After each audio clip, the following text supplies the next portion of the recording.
Assalamu alaikum mekендештер. Тугандар.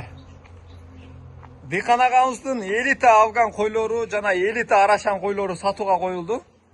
Алам дегендер болсо, тугандар, бул жерде кааласаңар тандамайга бар, кааласаңар оптумга дагы бар. Тандамайга тугандар 3000 доллардан болот. Эгерде 2-3 алам десеңер, көргүлө. Бул жерде силер 3000 доллар десем чочулап жана бошка болуп кетпеңер. Бул жерде тугандар Бишкектен келген, чүйдөн келген. Бойлору 95 болгон койлор, кулактары 21-22 болгон койлор бар.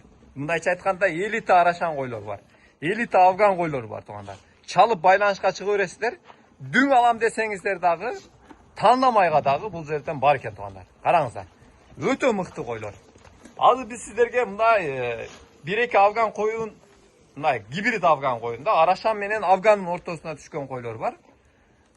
Мына ошонун аз бир өкөсүн эле көрсөтөйүн деп атам сиздерге. Келип өзүңүздөр дагы көрсөңүздөр болот мына. Ал ушул жерде жүрдү эле мына. Могул жерде өтө күчтүү койлор бар экен, көрдүңөр. Кулактары ушулардын 20-21 чыгат. Андан сырткары аз афган бияка кетти, могу бийик болгон. 90дон жогору койлор буларчы. Эми арасында кичинерээк мындайла койлор жүрөт, алар баалары жөндүү эле болот дейт алардыкычы. Мына көрдүңүздөр. Өтө мыкты койлор, көрдүңүздөрбү?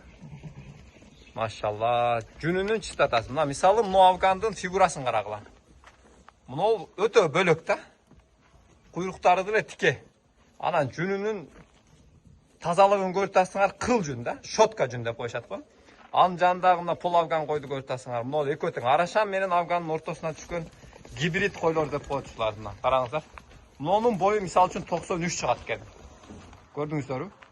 93-94 бул кочкорлордун бойлору болот да негизичи. Азыр селекция өтө күчтүү болуп кеткенге байланыштуу ушундай мыкты койлор чыгып атат да, тугандар, караңыздар. Анда ээсинин номерин экранга калтырасыз, чалып байланышка чыга бересиңер, тугандар.